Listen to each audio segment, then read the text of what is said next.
Nu tai ką, labas, Mėgo. Labas. Aš žinau, tave šiandien kalbinsiu tokia labai rimta tema. Aš tikiuosi, mes pasilinksminsim su tavim ir ne per daug neprisigalvosim kokiu nors tenai niūrių dalykų. Tai aš noriu tave paklausinėti apie savityrą, apie savęs pažinimą, apie paieškas. Ir pradėsiu gal nuo klausimo, kaip tu dabar jautiesi ir kur tu dabar save randi. Dabar jaučiuosi gerai, kavą geriu su tavim, į tave žiūriu. Ar tu klausė aplamai, kaip aš jaučiuosi? Nu, apskritai, kaip tu dabar jauti gyvenimą, kaip save jauti gyvenimą. Nu, labai paprastai. Čia toks labai rimta tema, bet aš manau, kad aš nebetinku tai temai. Ta prasme, aš labai paprastai žiūriu į gyvenimą. Kada pradėjai paprastai žiūrėti į gyvenimą? Ar buvo, kad tu žiūrėjai sudėtingai? Ne, turbūt nebuvo, bet buvo tos savęs ieškojimas kažkoks ypatingas, tu pati žinai, Elenas kažkur tai susitikinėdavo mane, kažkokią literatūrą. Visą tai nesibaigė, bet tai, kaip čia pasakyti, nuėjo į kitą lygmenį, į savęs ieškojimą, savęs analizę geriau daugiau, tokia psichologinė daugiau. Visų pirma, supratau, kad reikia suprasti savo jausmus, paprastus dalykus. Jausmai, emocijos, gyvenimas, darbas, visa tai ir yra tavo gyvenimas. Ir kažko ten ieškoti, yra beprasmiška. O gali pasakyti, kada pradėjai ieškoti? Nebuvogi taip, kad, taip, žinai, gimiai ir jau prasidėjo tavo ieškojimai ir kažkokie pažinties norėjimai su gyvenimu. Ir ko tu ieškojai, kai ieškojai? Gal atsimeni kažkokį tai dalyką, nuo kurio prasidėjo tavo ieškojimas toks stipresnis ir ryškesnis? Tas klausimas, kodėl aš čia ir kodėl mes aplamai gyvenam, ką čia veikiam ir aplamai, kas aš esu, tasai klausimas, aš manau, kiekvienam, man taip atrodo, kad kiekvienam, man tai nuo vaikystės kilo tie klausimai. Jie nebuvo tokie konkretus, kad kas aš esu ir kokia čia mano vieta, bet tai tie visi potyriai man vaikystėje, aš labai gerai vaikystę prisimenu.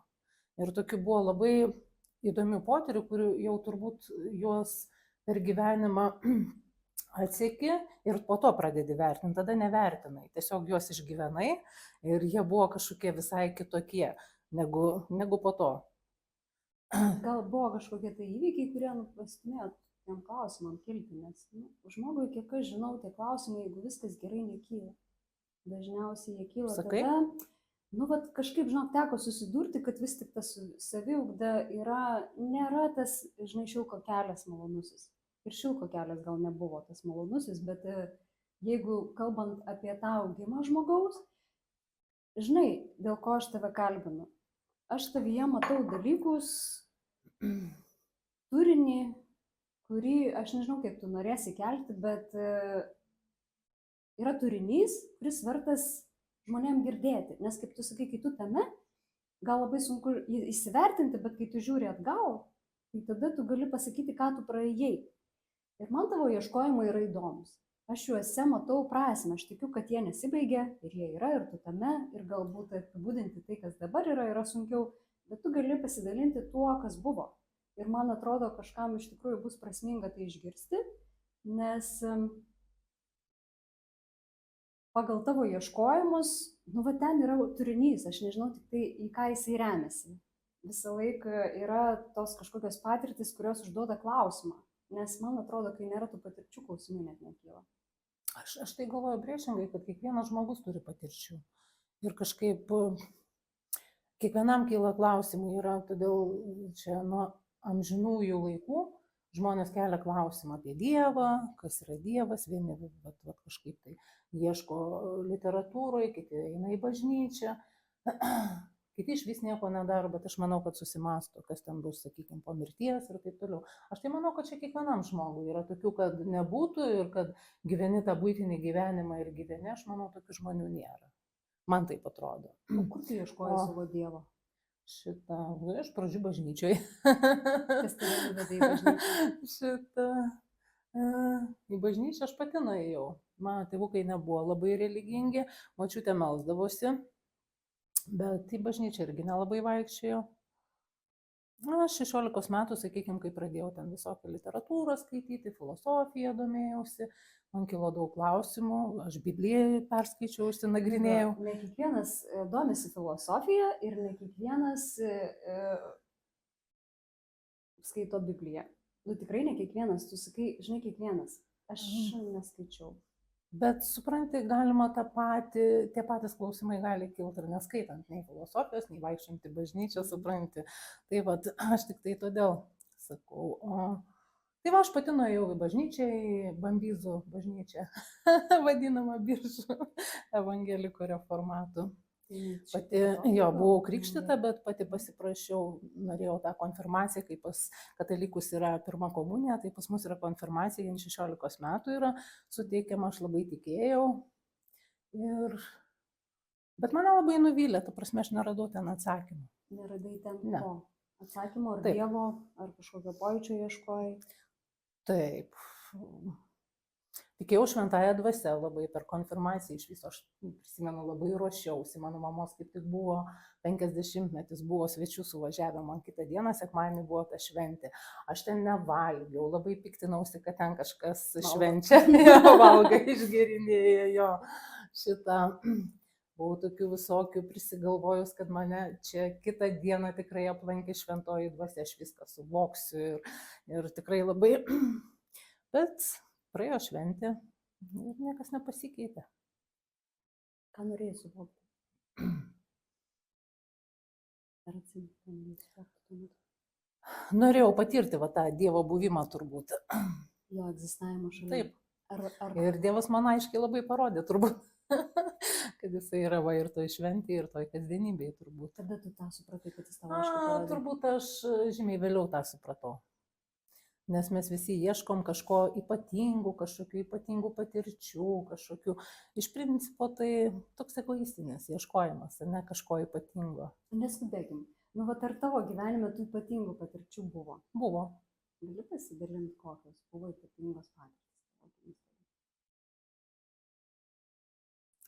Vaikystėje buvo ypatingų patirčių. Nenoriu pasakoti, nes tai, ta prasme, tai mano ir aš labai nedaugam pasakojau savo vyrui, su kuriuo mes ten labai apie daug aš šnekėdavom.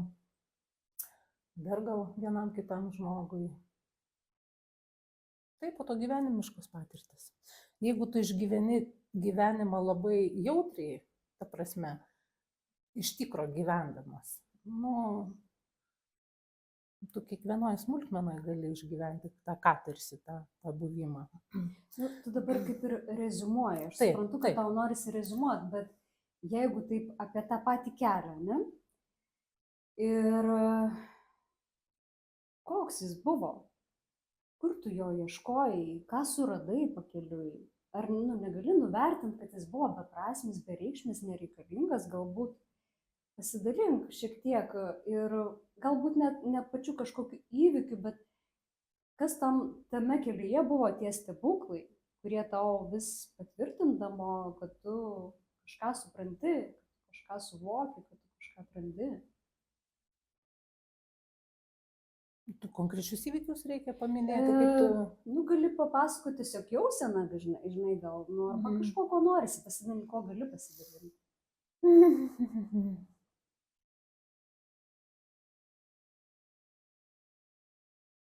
Ko galiu pasidalinti? Sakau, vaikystės patirtis. Sapnai. Aš vaikystėje buvau lunatikė, bet tokia stipri, kuri vaikšto ten, palangė. Jo, aš atsimenu ypač tokie, sakykime, ezoteriniai dalykai. Neatsibundi. Jo. Bet ne vaikystėje. Ne, vaikystėje tai iki mokyklos buvo, pradinės mokyklos metu ir aš labai ilgai buvo toks. Jo, turbūt jautrus vaikas ir tie sapnai, tas atsikėlimas, tas ėjimas į veidrodį, toksai klasikinis, ne? Gal jie kėlė kažkokiu tai klausimu? Jo, ta prasme yra tie pojūčiai, kai tu atsibundi, sakykime, ir žiūri į save, atmerkia akis ir matai save, nes tu esi prieš veidrodį. Tai va, tokių visokių. Tai va. Ar atsakys už tos klausimus? Vaikystės tos, kurie potyrius. Matai, kaip dabar, žinai, vat, viską dabar šnekėti apie vaikystę visai kitaip viską priimi. Ta prasme, nevertini, nesuvedi, vat, nereziumuoji, kaip tu sakai, nesuvedi kažkokias, teorijas, ne, kad kažką tai supratai, pažinai. Tu tiesiog išgyvenai va, tas patirtis, kurios tau leidžia suvokti, kad, kad tavo gyvenimas nėra tik tai, kad tu vat, keliesi, eini ten į darbą, į mokyklą, į mokslus, kažką darai, šeimą, kuri augini vaikus, kad ne tik tai yra, kad tu esi žymiai įdomesnis, platesnis ir gilesnis, kad yra dalykų, kurių tu net nesuvoki. Jie duoda va, tokius va, kažkokius va, signalus ir tu tada ieškai atsakymo, kas tai yra. Ar buvo taip tavo gyvenime, kad ar diena, ar periodas, kad tu tiesiog nugyvenai taip, kad jau po akimirkos arba rytoj galėtum nebegyventi. Tiesiog tai buvo gerai, aš turiu menį, ne tai blogai, bet taip gerai pradžiai. Buvo, kad tu supratai, kad tu viską padarei, viską išjautei, niekam neskolojai ir ramia sąžine galėtum išeiti. Buvo tokių periodų?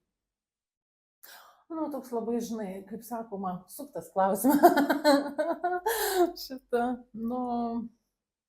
tai pasakyti tai buvo, arba pasakyti taip nebuvo. Jo, buvo tokių pojūčių. Šitą aš labai nenoriu atsakyti taip, aš tai išgyvenau, aš tai patyriau, Tai buvo, bet aš vėl sakau, kad man atrodo, kiekvienam žmogui buvo tokių akimirkų. Ir tai visiškai nepriklauso, kiek tu ten domėjai, kiek tu ten knygų skaitai ir taip toliau. Taip, dingsta visiška baimė, kai tu visiškai susitaikai, kai tu tiesiog būni, bet tai nėra euforija. Tai toj būsenai tu negali pasakyti, kad viskas, aš visko padariau, aš laiminga, aš galiu išeiti. Išeiti kūnas niekada nenori ir turbūt nenorės. Ir taip. Ir geriausiu atveju po tokios euforijos gali būti didžiulė baimė, kuri vis dėlto, nes tie, kurie peržengia tą ribą, yra vienetiniai, o čia labai daug kas šneka ir aš manau iš viso, apie tai reikia kuo mažiau šnekėti, nes dabar visi apie tai šneka ir tu dabar šneki ir klausi. Jo, nes tai yra tema, kuri, kaip ir neturi atsakymų, bet mes mėginam prie jos liestis, bet mes mėginame liestis prie jos individualiom patirtim, nes aš gal nesutiksiu su tuo, kad jos yra vienodos. Jos turi panašumą, bet jos vis tiek turi individualų kelią. Ir lygiai taip pat kaip ir, tarkim, tu turi kažkokiu, tai mes turim kažkokių bendrų šabloniškų dalykų, bet kaip mes prie to prieinam, gali būti labai skirtingai. Mes ne visi turim tokių patirčių, kokias tu turėjai. Ir aš tikiu, kad tau dabartiniam variante norisi kažkaip galbūt reziumuoti, galbūt nekalbėti, aš nežinau, kaip yra. Gal aš, žinai, pabandysiu atverti, tu sakysi, ne, apie nieką neverta, nes galbūt tau atrodo, kad tu gal nieko nepriejai, ar nieko, nesupratai to, ko norėjai suprasti, arba skamba kažkoks tai nusivylimas tame kelyje, ar ne, ar aš neteisi. Kaip tu įvardintum tas savo paieškas ir kelią? Mes dar nieko iš tikrųjų dar tu neatskleidi nieko konkrečių kažkokių detalių, bet abstrakčiai šnekam. Kaip tu pati matai tą kelią, kurį nuėjai? Aš matau, kad tas mano kelias nieko neišskirtinis yra, tu vis kažkaip nori. Man tai nieko nėra išskirtinis, supranti, aš gyvenu, taip, aš intensyviai gyvenu, galbūt aš jaučiu intensyviai ir man tai yra natūralu, nes tai yra mano, aš nežinau, kaip pas kitus yra, bet aš tikiu, kad pas kitus, pas visus yra. Ir apie tai šnekėti man yra netgi, sunku šnekėti apie tai, nes, o kaip tu papasakosi, supranti? Tu sakei, tu papasakai, kad tu turėjai savo racioną evangelikų bažnyčią, tu turėjai knygas. Taip, tai čia. Kas dar buvo tavo racioną ir tavo ieškojimuose? Nieko, tiesiog gyvenimo, žmonės sutikti. Ta prasme.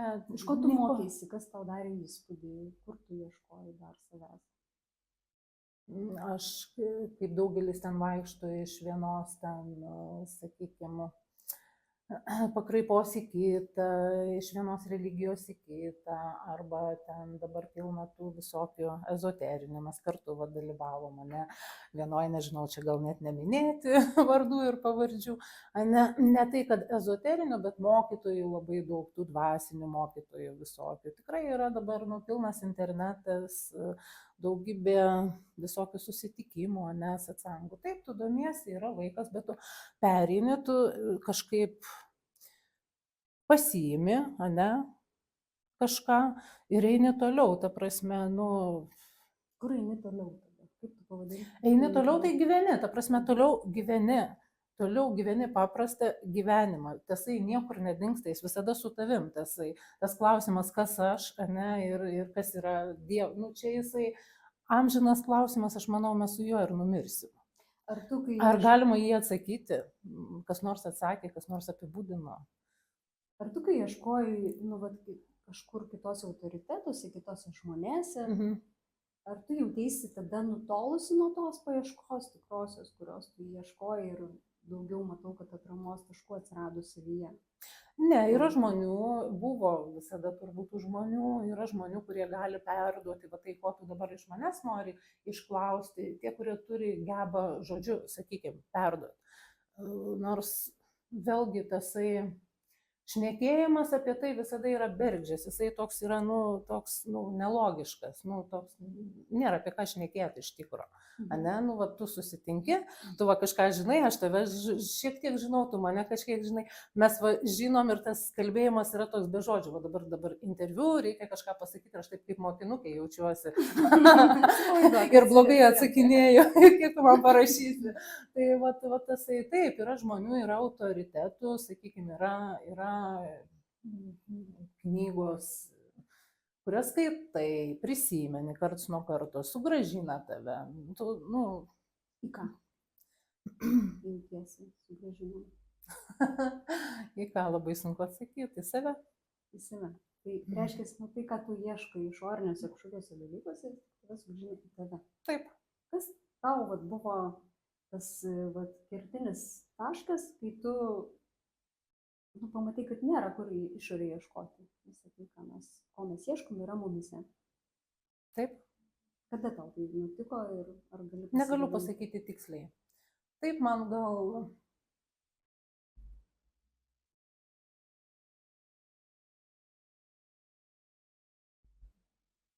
gal skaudesni dalykai, sakykime, Audriaus mirtis, vyro mirtis labai kažkaip sugrąžino į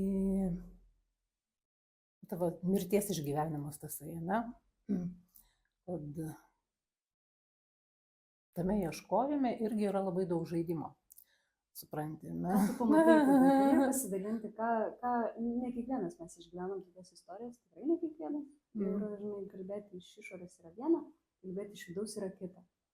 Gal gali pasidalinti, ką tu pamatai tada tam išoriniam žaidime ir kaip tau, tai aš atsimenu, kaip tu paminėjai tą frazę, aš negaliu atkartoti, kaip tu ją pasakei, bet tada labai gerai skambėjo, kad tu sakai, aš pamačiau, kas yra tikrasis dvasingumas, ar kas yra tikrosios savęs paieškos, žodžiu, tu tada taip labai ryškiai vardinai tą sakinį, kuris mane užkabino ir aš supratau, kad išgyvenimas buvo be galo gilus ir ten turėjai tokią patirtį, kurioje knygų nepaskaitysi knygose. Ir tikrai nesurasi kažkokiam išoriniam pasauliu. Tai buvo labai tikras išgyvenimas. Ir ką jisai tau atvėrė ar papasakojo, ar kur tave atvedė.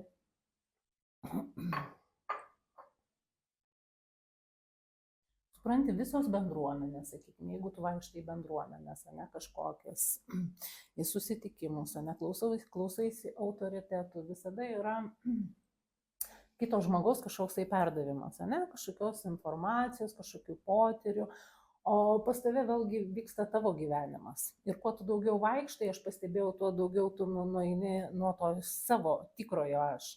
Ir aš pradėjau pastebėti, mes kartu vaikščiodavome tokius susitikimus su vienu žmogum, sakykime, neminėsim pavardžių, kad taip, tu daraisi ramesnis, ta prasme, tokia lyg ir meditacija, tu suvoki kaip gali save nuraminti, ane, bet tu daraisi abejingas. Iš principo, tu zombėjai. Ir dabar aš į daugelį žmonių, kurie labai daug vaikšto ir ten tais dvasiniais dalykais turtingi, tokiam mentaliniam lygmenį, supranti, va tokiam, kažkoks, tu tiesiog daraisi toksai, va klišė, tu dvasingo žmogaus klišė turi kažkokią.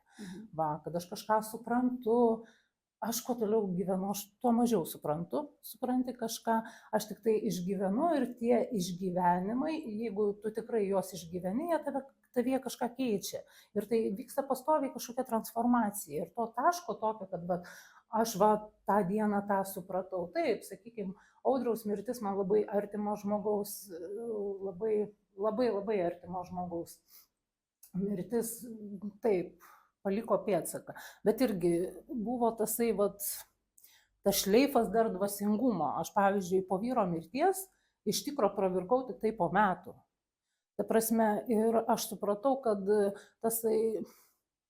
ta vadinama meditatyvinė būsena iš tikrųjų yra tasai toksai nustumimas tikrų jausmų, tikro savo gyvenimo kažkur į pasąmonę. Nu, ta prasme, jo, taip. Ir kad tai yra netikra, kad būtent tikra yra išgyventi ir kai tas išgyvenimas tave pakeičia. O ne kad prisiklausimas, tu ten pamedituoji, kažkaip tai susikoncentruoji, vadinama, į save tas netgi pasakymas į save yra neteisingas, man atrodo. Nes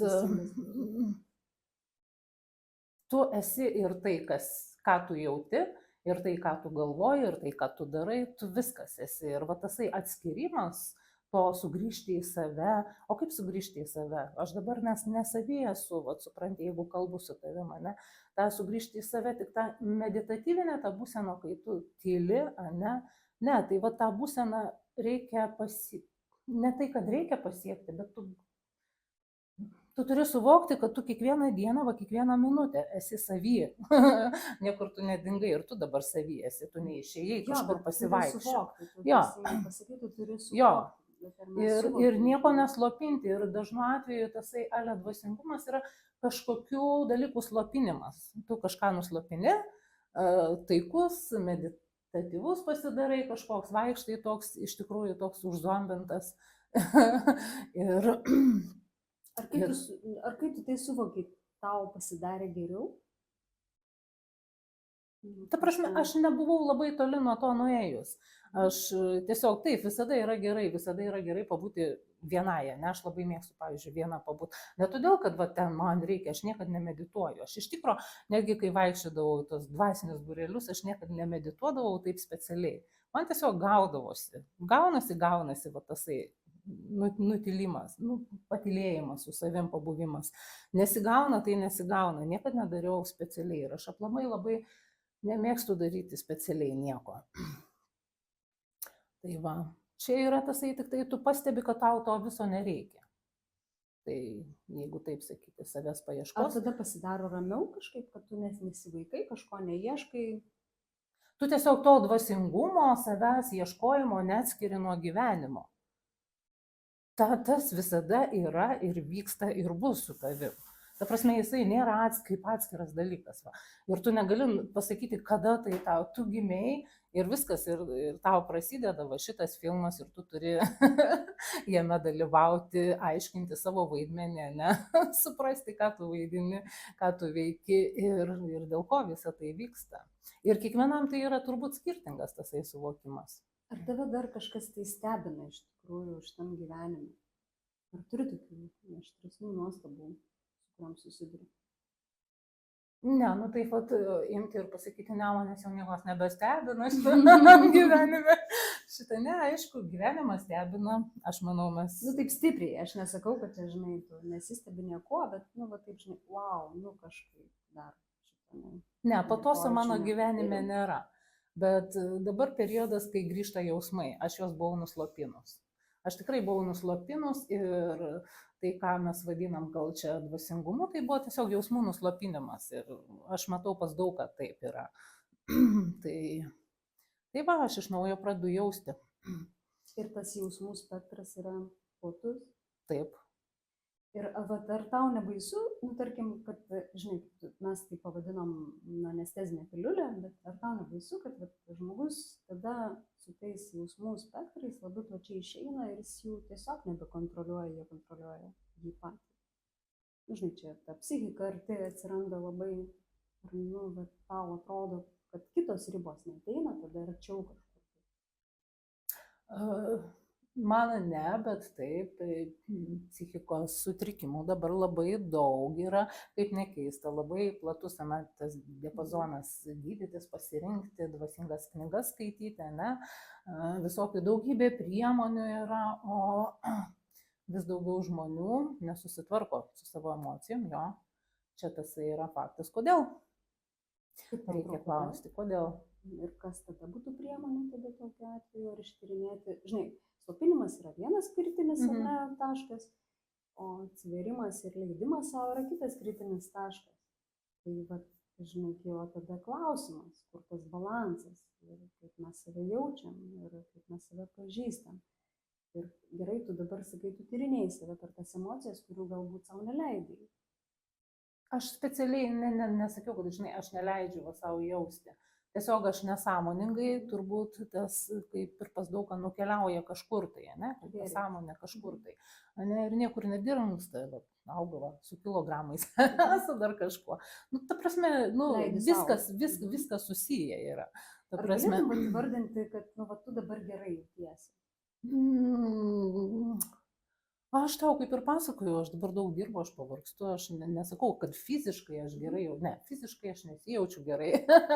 Taip, man reikia labai daug ką keisti šitą, bet vėlgi aš nedarau tai privalomai, vat, reikia taip teisingai gyventi, vat taip ir taip. Ne, dabar mano situacija taip, aš truputį apleidžiu vieną dalyką, leidžiu kitur savo ir gyveni pagal situacijas labai paprastai. Ar tu galėtum pasakyti, kad nu, dabar šitame etape tu jautiesi laiminga? Ar iš viskas tau yra ta laimė? Laiminga aš jaučiuosi, ko gero.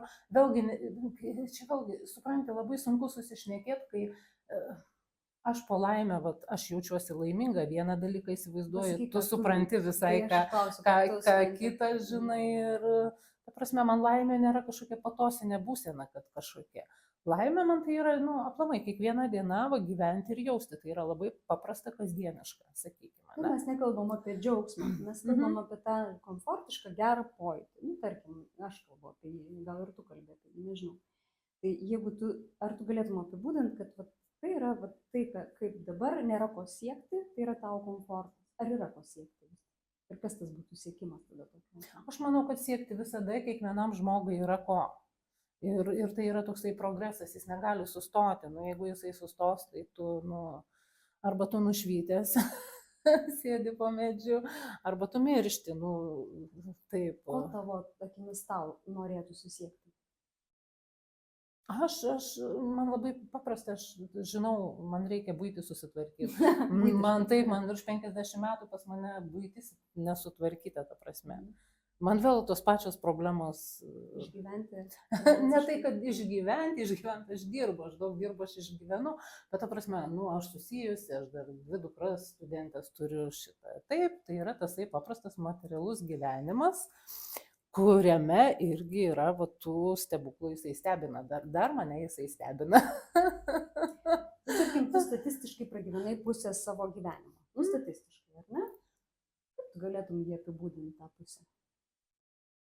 Nu, jeigu anksčiau man jisai, taip, sakykime, iki 20 kelių metų buvo tragedija, tikrai, aš buvau taip pesimistiškai nusiteikusi.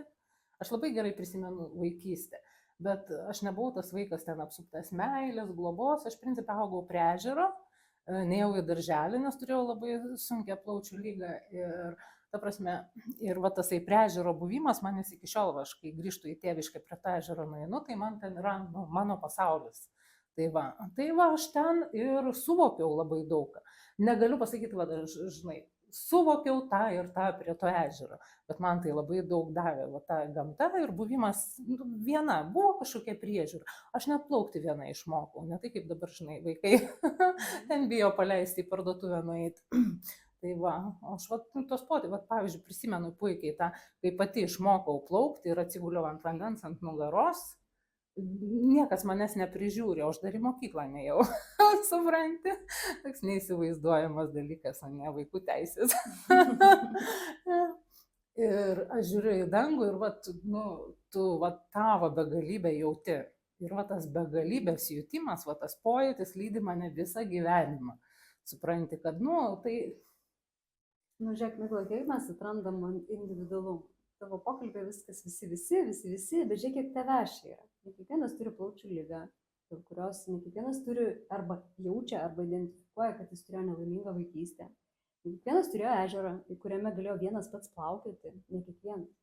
Ir tos schemos yra tokios, žinai, tokios individualios. Taip, Tu galbūt vienas ir tik tai mirdamas suvoks, kad šitas gyvenimas, o galbūt prie to potyrio prisiliesti tu galėjai jau, žinai, to ežero dėka ir vat vaikystėje, ar ne, ir tu turėjai kažkokius potyrius, kuriuos galbūt ne su visais norėjai ten ir galėjai dalintis netgi. Ir tau tai buvo kažkas, kas tave įkvėpė tiem klausimam.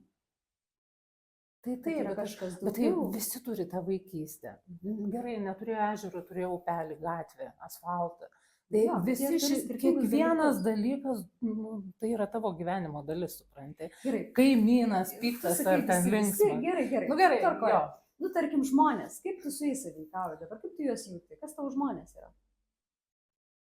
Pasikeitė ta žmogaus koncepcija nuo vaikystės per tavo tą pusę gyvenimo, pavadinkim. Žmonės ir yra ta įvairovė, ta faina įvairovė. Tu ją matai kaip įvairovė, ar vis tik pas visus vienodai, kaip tu sakai? Visi mes kažką turim. Taip, mes turim labai daug bendrų dalykų, vat, visokių nuostatų turim žiauriai daug. Ar tu lengvai sąveikauji su žmonėm? Tau patinka sąveikauti su jais? Ką tu atrandi juose?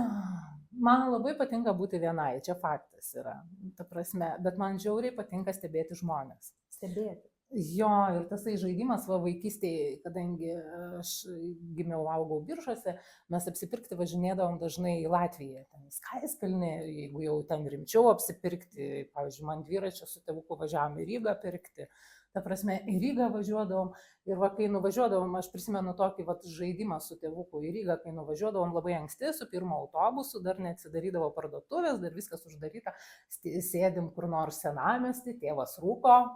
Rūkalius užkietėjęs buvo, laukiam, kol parduotuvės atsidarys, žmonės pradeda ten į darbą eiti, šlavėjai iššluoja, tėvas žiūri ir žaidžiam tokią žaidimą, eina kokia moteris, praeivis koks vyras, ir mes stebim juos ir bandom atspėti, kur jis eina, kur jis gyvena, kokį darbą dirba.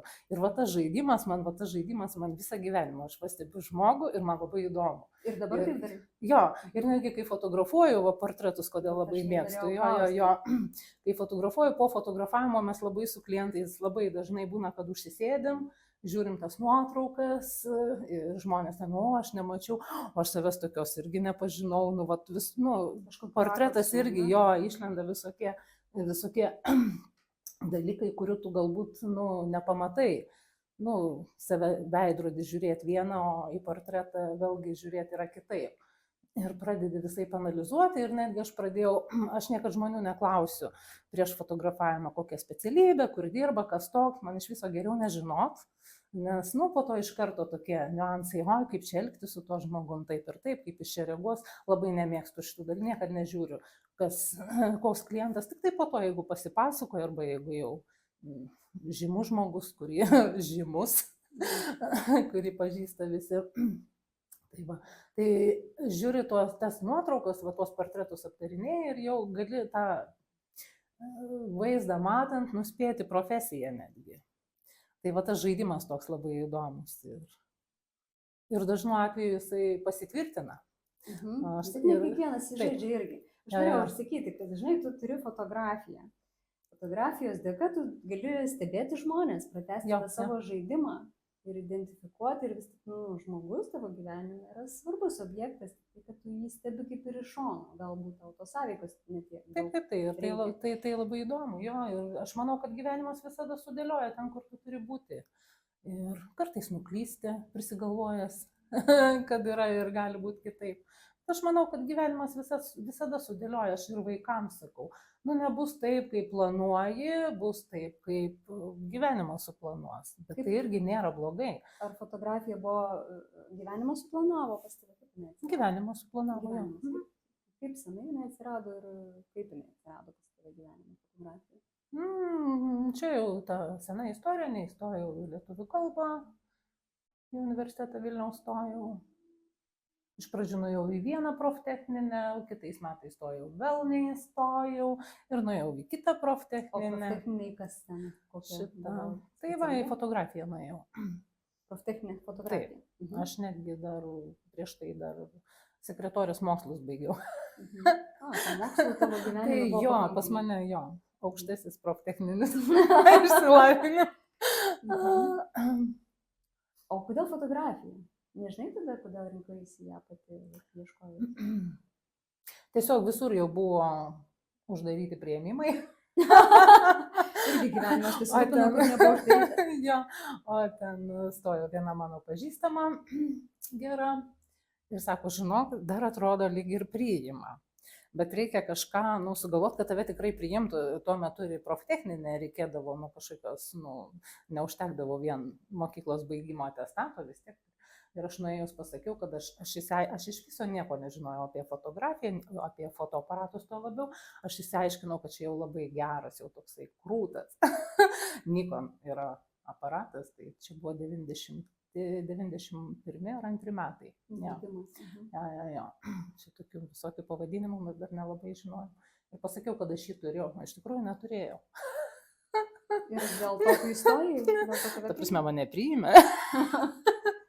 Jeigu aš jau tokį aparatą turiu. Tai va. Tai žodžiu, gal mano mintyje buvo, kad susilik vyro dėka tavo fotografija į tavo gyvenimą atėjo, bet pasirodo ne, aš netaip žinojau šitą informaciją. Reiškia, tu pati domėjaisi tą fotografiją? Tai ta prasme, kai aš įstojau, aš privalėjau domėtis ir man visai patiko. Ta prasme, ir po pirmo kurso, antro kurso pradžioj, ten 2 metai buvo, dėstytoja pasiūlė Zavadskiui, ta prasme, kodiko studija,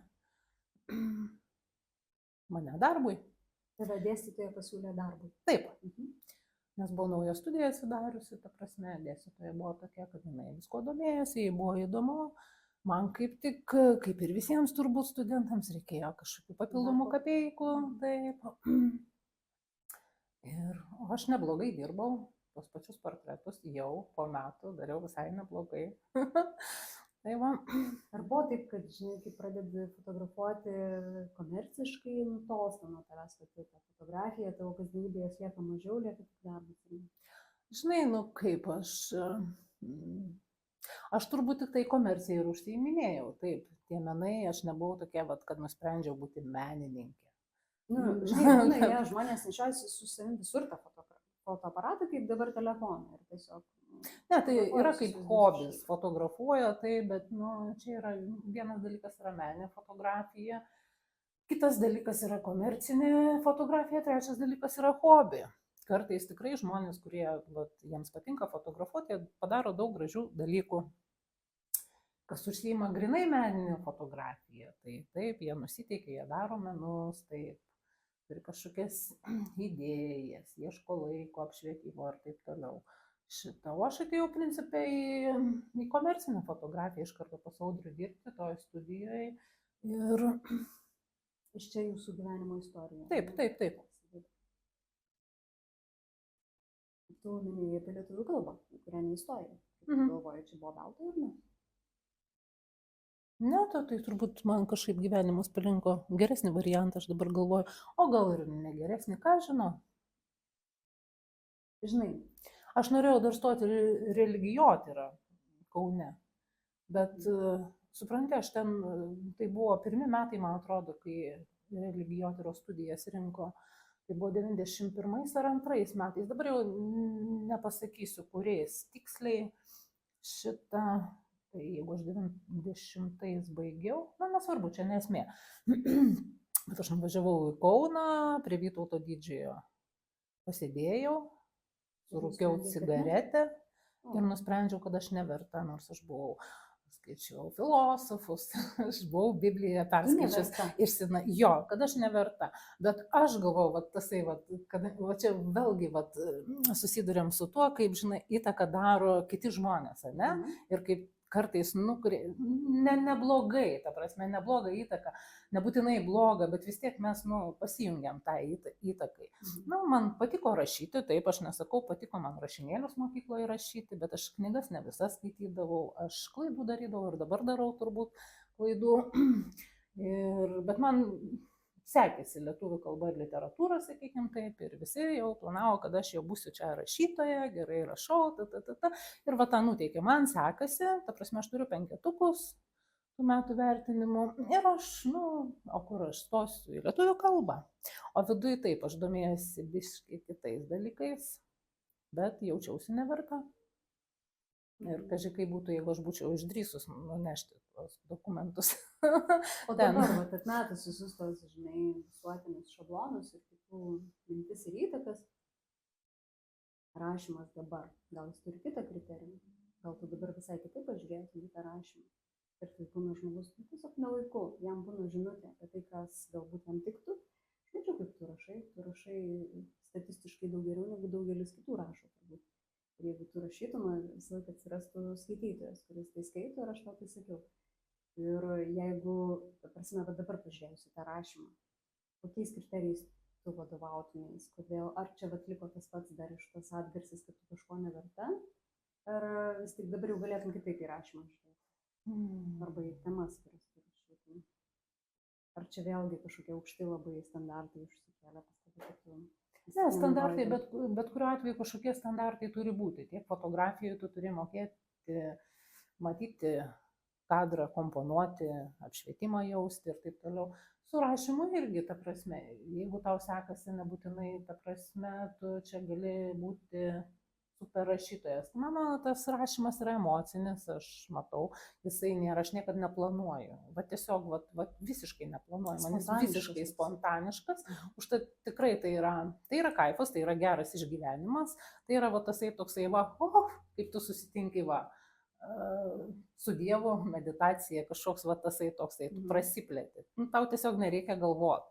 Pas mane yra būtent tasai spontaninis rašymas, aš galiu iš vis nieko nerašyti, galiu, nuėjau į parką, atsisėdau ir ir aš jeigu neužrašysiu tuo metu, taip man nuplauks, aš net neprisiminsiu. Aš, ta prasme, nelabai kaupiu. Ta prasme, man čia, kokia vertinga mintis, tai ne mintis, yra kažkokia emocija, eina iš kažkur labai giliai, kažkas tai pavirsta į žodžius, šnekant aš to negaliu padaryti, šnekėdama aš visada nusišneku. O rašydama kažkaip moku susidėlioti, nes šnekant pas mane eina srautas, aš jo nemoku suvaldyti, o rašant aš kažkaip man jis susivaldo savaime. Aš neturiu struktūrų jokių, nieko, ta prasme, ar tikrinu? Jo, ar tikrini, ar perrašai tą tekstą? Galiu perrašyti, tų, sakykime, pusvalandžio bėgį. Ta prasme, kažką. Kai dar esi toj emocijai, kai tu dar esi tame. Kai visą tai nueina, aš kartais skaitau ir taip, čia aš parašiau, ta prasme, aš taip nesugalvočiau. Man kažkas sakė, tu eik, tai darbinkis ten, kur reikia tekstus, kur nieko aš nepadaryčiau. Man užsakytų tekstą sukurt būtų be šansų. Tu rašai labai tokiam... Tada to laikmečių, kai buvo aštrios temos, gal visą laiką yra aštrios ir yra tų aštrių temų, kuriam visada galima pasisakyti, bet kaip tu jautiesi po to, kai tu išdedi tai į eterį? Kuo susiduri, kokiam reakcijom, kaip pati jautiesi, ar palengvėja, ar pasunkėja, ar kas ateina per potyris, kai tu parašai tai spontaniškai ir tai lieka. Facebookas pafiksuoja, žinai, galima. Jo. Tas Facebookas ir tie visi socialiniai tinklai, tasai yra kaip, supranti, jeigu tau kažkas sukėlė emociją, tau paprasta, ją kažkaip reikia išreikšti. Nes vėlgi, jeigu tu ją prarysi, tas kažkur tai nukeliauja, niekur nedingsta. Ta emocija turi energiją. Aš suprantu, ta energija po to kažkur tai vaikšto, tu jos nepaleidi. Aš manau, kad ne visada galbūt teisinga tenai, bet, kartais reikia. Susidūrei, kai parašydavai vis? Aš kažkaip labai rimtai nereaguodavau, taip visokių nuomonių yra, visokių vertinimų, aš tai priimu kaip žaidimą. manęs labai stipriai, kad ten sužeistų ir taip toliau. Ne, tikrai ne. Aš priimu kaip žaidimą, žmogus turi teisę turėti kitą nuomonę, kitaip jausti, kitaip matyti ir taip toliau. Taip, yra tokių, nes po tų mano rašymų iš jo tokių gan gerai pažįstamų žmonių, iš draugų rato, kur kažkaip gatvėje sustinki lyg ir draugas, bet kažkaip, kai tave taip čiuk ir išmeta, nu ten irgi lyg ir draugystė, ta virtuali, kažkaip, nu, keistai pasijauti, aš taip nesielgčiau, bet jie elgėsi taip, nu, čia jų reikalas, ta prasme. Nėra taip, kad aš ten gulėčiau, pergyvenčiau ir galvočiau, kodėl kažkas taip reaguoja. Tiesiog man tai sukėlė tokias emocijas, teisinga ar neteisinga, aš irgi tai nevertinu, man tai, aš dažniausiai rašau, kai tai, nu, akivaizdu man ten, arba, sakykime, man akivaizdžiai perdėta, kvaila, nelogiška yra ir žmonės va taip elgėsi. Nu, aš kartais taip parašau, dabar stengiuosi nerašyti. O tikslas pats, nu, va, aš matau, kad tu dabar nerašai, bet tikslas pats būdintis vietą, išsikrauti, koks tikslas tavo nuomonė būdavo? Nelaikyti emocijos. Tau pačiai. Taip. Bet, nu, jeigu tave tai piktina, tai lyg ir tu norėtum sujudinti ir kažką kitą. Ta prasme, tai automatiškai turbūt, supranti, tai turbūt reikalinga ta emocija. Kartais, va, kai toj visuomeniai pas mus dabar taip nustatyta gražiai elgtis, ne, nu, principė socialiniuose tinkluose, arba labai negražiai, arba jau gražiai, arba vieni tyli, arba kiti jau taip reiškėsi, kad ohoho. Tai va, tai, nu, gali būti įvairovė. Pas mane tai asmeniškai, jeigu man kažkoks sukėlė daug emocijų ir aš noriu, kad kažkas tai, sakykime, išgirstų, arba ten netgi konkrečiai kažkas išgirstų, aš galiu parašyti viešai. Nu va, tai vis tik kažkokiai auditorijai tai yra skirta, ne? Nu taip. Aha. Tai va, jeigu, ar dabar tos auditorijos nebeliko, visi ten pabėgo iš tų draugų, ar vis tik, nu, va, nesvarbu. Nesurastum man nebesvarbu darosi. Ta prasme, aš praeinu tą etapą, išgyvenu, manęs dabar kažkaip labai nejaudina ten socialiniai, visuomeniniai, dvasiniai ten reikalai. Man aišku, juokinga, kai va, kažkas ten motociklais dalinasi ir mokytojų motociklais dalinasi, man tokia kaip stabmeldystė atrodo, aš pasijuokiu savį, bet mane kažkokių gilių emocijų nesukelia, aš ir nereaguoju. Tai žodžiu, reikėtų, kad sureaguotum, reikėtų tave pakurstyti kažkaip, tai kažkur erdvėje kažkas turėtų įvykti, kad... Supranti, nesmeniškai mane, aš kuo toliau gyvenu, tuo labiau susiduriu, o suprantu, kad čia ne tu ir aš, ne mane veikia arba tave veikia, bet yra kažkoks bendras procesas. Ir jeigu tame bendrame procese tau reikia va kažkaip tai kažkur uždeg degtuką, ne, kažką, tu esi įrankis, supranti? Tau netrodo, kad kartais tu esi įrankis, tu darai taip, ne tai, kad specialiai, bet kad po to kažkokia vadgyja eitusi toliau. Vėlgi mes čia apie tos, žinai, ieškojimus ir apie tos klausimus. Čia neieškojimų, čia va tas ir yra, kad mes, vienis esame bendrai. Tai tu taip konstatuoji kaip faktą, žinai, kad taip yra, va, mes vienis bendrai, labai čia įvairių yra tų dalykų, kažkas savęs to vieni visai nejaučia, žinai. Ir kad mes įrankis gal nejaučia. Tai jaučia, nejaučia, bet, taip yra. Čia tavo yra pasekoje, kad taip yra. Bet kaip tu sakai, mes negalim atsakyti vienareikšmiai tos klausimus, kad va, taip yra, nebent kaip, kaip tu sakai, kažkokiuose akistatose. Bet jeigu kalbant apie tą rašymą dar ir pratęsiant apie tai, kad jeigu tai nebūtų emocinis, ar tu manai, kad nereikėtų apie tai rašyti, jeigu tai nekelia stiprių emocijų? Supranti, yra ne tik tai emocijos, yra kažkokie giluminiai dalykai, kurie išlenda ir tau atrodo svarbus, jie reiškiasi. Vat, sakykime, vėlgi tą pačią tėviškai grįžtant, vat, atsisėdu prie to vandens ir man ten kažkokie, tu jauti, vat, tėvą mirusi, jauti vaikystę, vat, tos akmenukus, man atrodo tas pats akmenukas, kurį laikai rankoje. Supranti, yra tokie esminiai, atrodo paprasti gyvenimo, bet iš to gyvenimas ir susideda. Jie tokie nepaprasti tampa. Ir va, iš to nepaprastumo išlenda kažkokia emocija, kažkoks žodis. Taip turbūt yra kuriamas visas menas, ne? Vat, supranti, net nebūtinai turi būti kažkokia konstrukcija sudėliojimas, specialus atsisėdimas, kažko rašymas. Taip, menininko profesija irgi yra toksai, sakykime, stabilus darbas, ne? Jeigu nori kažką parodyti, tu turi dirbti, ne? Nu, kaip į tai pažiūrėsi? Nu, spektaklių kūrimas labai daug darbo įdėta. Ir, va, sakau, va, neseniai žiūrėjau va, studentų darbą ir man pačiai va, buvo labai keista, nes aš sakau, aš labai verkiu retai iš principo. Bet vat, aš apsiverkiau. Antiek spektaklis be žodžių, bet tokias vat, suvaikštų kažkokios emocijos, kažką tave užkabina ir vat, tai tu negali įvardinti. Tavyje vyksta procesas, tu jį gali valdyti, negali. O čia ir yra tasai dievas vadinamas. Yra dalykų, kurių tu negali valdyti. Tai, kad tu gali valdyti, tai, nu, tai yra tokie paviršiniai dalykai, sakykime. Čia ir su to rašymu išlenda ir tu tiesiog nori parašyti. Nu, va tiesiog tu turi kaifą tą padaryti, kodėl jo atsisakyti, ne, aš užsidarysiu, ne, viskas, einu ir įsijungi telefoną ar ten ką nors, kad tik tai nueiti nuo to. Ne, tau atsiveria, tu parašai. Ar tai vertinga ar nevertinga, man visiškai nesvarbu. Jeigu kažkam va paskaitė ir kažkoks rezonansas įvyko, tai yra gerai.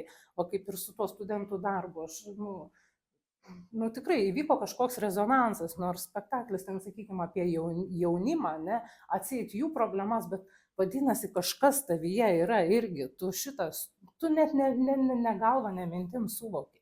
Kūnas, dar kažkas prisimena visą tai ir sureaguoja. Man tai, žinai, skamba, kaip atrodo, kad tu pajautai, kad tai yra tikra. Taip. Ir vat kas tau atrodo dar gyvenime tikra tada? Nu, ką tu įvardintum kaip vat tikra? Ne iliuzoriška, tikra. Vat kas Nu, tave liečia. Kavos gėrimas, va. Tau Tikra. Tikra. O kas tikra, o kas netikra yra? Netikra yra turbūt tie visi prisigalvojimai. Bet jo, Galima sakyti. nu, mintis irgi jos ateina, jos negali pasakyti, jos netikros. Mes va šnekam dabar žodžiais, irgi galima sakyti, kad, nu, žodžiai irgi, ta prasme, netikri. Nu,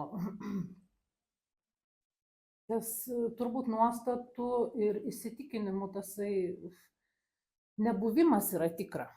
Nes mes labai įpratę elgtis visaip, kaip priimta, kalbėti taip, kaip priimta, gyventi taip, kaip priimta visuomeniai. Tie visi tokie sugalvoti šablonai. Tu taip gyveni? Ne. Su kuo susiduri? Man nepavyksta, netgi jeigu norėčiau. Su kuo susiduri, kai taip negyveni? Kaip tave pasitinka gyvenimas, kai tu esi tikra? Ką žinau, aš apie tai negalvoju, gal aš kažkam keista atrodau. Truputį tokia sprivėtam.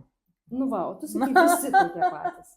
Šitą, bet jo geriau pažiūrėjus netgi po tą skraistį. Supranti, pas mus irgi ateina, nu dabar studijos nebėra, bet, sakykime, studija, kai turėdavo žmonės, sakykime, giminė fotografuotis, ne?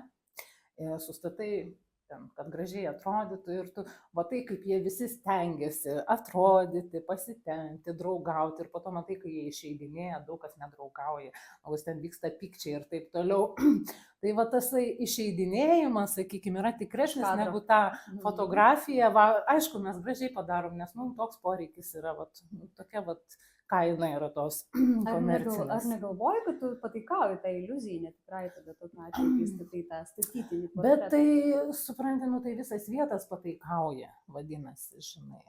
Visi gražus dalykai, ta prasme, taip toliau, žinai, tai sakykime pataikavimas. Ne, čia yra žmonių noras būti tobulais. Kad tu savo leidi, kad tu, nu, vat, nepataikautum. Kad tu savo tokio leidi, kas žmonėm atrodo truputį, nu, keistai.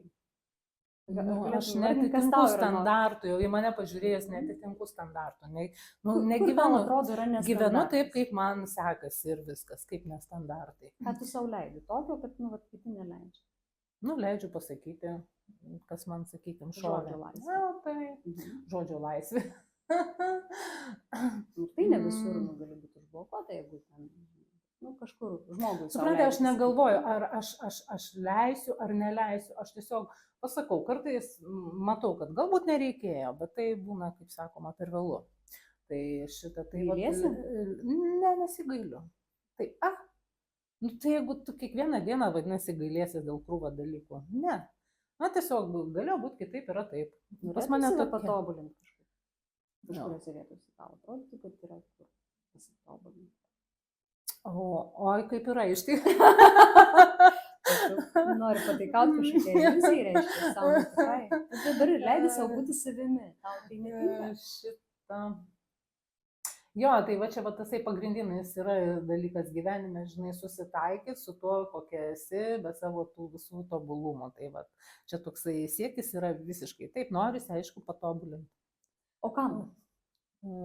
Kad pritaptum kažkur labiau prie kažko, prie pasaulio? Sakykim, kad savo labiau patiktum. Savo labiau, tu savo taip nepatinki, kaip esi? Šitą, nu jo, mano svoris manęs netenkia. Nu, čia fizika. Nu tai va, fizika, taip. O nuo ko ta fizika prasideda tavo nuomone? Tai fizika visada supranti, nu, ta prasme, tu gali prie bet ko, prie to paveikslo prisikabinti, prie podelio, gal jis neįdėlus yra, supranti. Nepradėkim prie podelių kabintis. Šitą, tai va čia, tai man grinai. Reikia kabintis iš tikrųjų, ar vat, nu, vat, vėlgi aš grįžtu tada prie to paties, prie pradžios, ne, tas tobulinimas, kas jis yra apskritai ir ko mes čia ateinam tada, tobulintis, kaip tau atrodo tas gyvenimas? Man atrodo, mes ateinam išgyventi, suvokti ir patirti visą paletę jausmų, emocijų, suvokimų. Tai yra patirtis, o tobulėti, taip mes galim išoriškai tobulėti. Mes tobulinam daiktus, aparatūrą, ten save žmonės, kai kurie tobulina, aš irgi taip galvoju, ten to, prisideda prisileidžia ir taip toliau. Šitą... Tugi tai fotografuoji irgi, bet kaip tu tame kaip procese dalyvauji? Jo, man nepatinka, sakykime, su retušu, kai kurie žmonės taip nori labai... Beje, ypač politikai. Labai stipriai jo, pasižiūrėk prieš rinkimus dabar plakatai, yra tragedija, va tas žmogus sustatyk tikrą ir tą reklaminį yra du skirtingi žmonės. Bet tu nenori tame dalyvauti ir prisidėti, tarkim, prie tokių retušų? Nu, ta prasme, aš dirbu tą darbą, aš tai įvardyju, taip užsakovas nori, galima tai padaryti, bet, man tai, tai užsakymas toks. Gali dėl pinigų daryti tokius dalykus. Ta prasme, aš galiu pasakyti man, kur jau visai ten iki nesąmonių, tai aš niekad to nedarau ir nedarysiu. Bet taip, jeigu žmogui ten svarbu nuimti pagurklę ir ten raukšlės išlyginti, jeigu jam tai gražu, tai nėra kažkokia meninė fotografija, tai yra užsakomoji fotografija. Jeigu tu darai menus, tu tiesiog savo neleidi. Tu darai tai, kaip matai ir ką tu nori perteikti. O tu čia, kuri iliuzija kitam žmogui. Jisai ją perka. Visiškai be to gyventi yra, turbūt įmanoma. Ar yra tokių idėjų, kur tu tikrai nenorėtum pardavinėti? Bet palauk, klausyk. Bet tu kiekvieną dieną darai kažkokias išlygas, kažkokias, kompromisus kažkokius, bet to neįmanoma. Bet tu tikrai nenorėtum prisidėti prie kažkokių dalykų, kurie egzistuoja dabar šiuo metu pasaulyje ir sakytum, ne, šitam aš galiu sakyti, ne. Ne, yra dalykų taip, kur aš kategoriškai pasakysiu, ne, tikrai. Negalvojau specialiai, kur aš. Bet yra kažkokių tai nepriimtinų idėjų, kur tu jau, tikrai žinai, kad nesutiktum ten eiti dirbti, pavyzdžiui, arba tam daryti kažką, ar yra, pasakytum. Taip. Kas tai galėtų būti, kas tau nepriimtina. Su kuo tu nesutinki šitam gyvenime, tai vyksta. Supranti, tu labai kažkaip taip giliai klausi, yra paprasti dalykai. Aš, pavyzdžiui, neičiau dirbti pardavėją, žinau, aš būčiau prasta pardavėja, aš nemoku meluoti. Ar pardavėjas meluoja, jos tiesiog skaičiuoja pinigus? Ne, tai tos, kur prie kasos, tai ne pardavėjas yra, bet jeigu tu eini produktą kažkokį pardavinėti. Kodėl? Bet yra labai gerų produktų, gal nuo produktų priklauso, ką tu pardavinėjai. Tai jo, bet tai visada reikia gerokai pameluoti. Pasižiūrėk, kokia dabar rinka reklamos yra. Visur yra melas. Reklama yra melas, supranti. Ir tas pats žmonių retušavimas yra melas, supranti. Bet žmonės nesutinka, žmonės nori būti apgaudinėjami. Tai... Ar tu gali žiūrėti? Tu iš nori to? tada, tai tada reikia keisti visą pasaulį, kovoti. Ne, tu žiūri į žaidimą. Žaidimą. Aha, tu vat, taip žaidi, tu nori toks būti, nu jo, aš galiu tave padaryti tokį, jeigu šnekant apie Gali ramiai fotografiją. žiūrėti į tą. Nu jo, kai jau man tai pačiai, tai bretku jau, nu, jau tada sakau stop, ne, jau tada ne pas mane. Bet tada kažkaip nesusidūriau, tai kad jau labai labai buvo su politikais. Šitą. Nes kiekvienas žmogus renkasi pagal savo skonį irgi eina ten, kur padarys taip, be jokių ten. Ir taip toliau, pasirinkimo teisė. Nereikia labai, aš supranti, niekada nežiūriu labai kategoriškai į viską. Nu yra taip, jeigu tai egzistuoja, vadinasi, nu, tokia Dievo valia. Jeigu taip žiūrint, kas, pavyzdžiui, tau svarbu liko, kas tau yra svarbu. Dalykai, kurie tau svarbus šiandien. Labai apibendrintai klausi, kas man yra svarbus. Nu, keletą įvardink, kas tau yra svarbu. Ar yra svarbių taškų, kur tikrai yra svarbus tau pačiam? Taip, man laikas su savimi yra labai svarbus. Aš jį labai mėgstu. Kas man labai svarbu, šeima, mano dukros labai svarbu. Taip, aš domiuosi jų gyvenimu, dalyvauju jų gyvenime. Ta prasme, tai yra, gal taip ir neturėtų būti, tai yra mano draugės, pašnekovės, taip, aš kompensuoju tą tikro nuoširdaus pokalbio trūkumą. Aš turėjau visada su Audriumi, aš jo labai pasiilgstu būtent tų pokalbių, nes labai svarbu pasaulėžiūra, pas mus jinai buvo labai labai panaši, vienoda, tie atspirties taškai tie patys. Ir tai labai svarbu turėti tokius žmonės šalia, tai dukros dabar tą kompensuoju. O šiaip aš nebendraujantis žmogus, aš dabar dirbu darbus, kur tenka bendrauti su daug žmonių. Ir aš labai to buvimo su savim pasiilgstu. Man labai... Kas tau tas buvimas su savim? Tiesiog. Sėdi virtuvėje, žiūri pro langą, geri kavą ir tai man yra rytinės kavos gerimas, aš visada mažiausiai pusvalandį, aš keliuosi anksčiau, jeigu man reikia išeiti, pusvalandis 40 minučių, tai yra tasai kavos gerimas, žiūrėjimas pro langą ir tasai, ne specialiai ten meditacija atsisėdus, ten, ne, tiesiog paprastas, ne į telefoną žiūri pro langą, paprastas, ne į telefoną žiūri pro langą.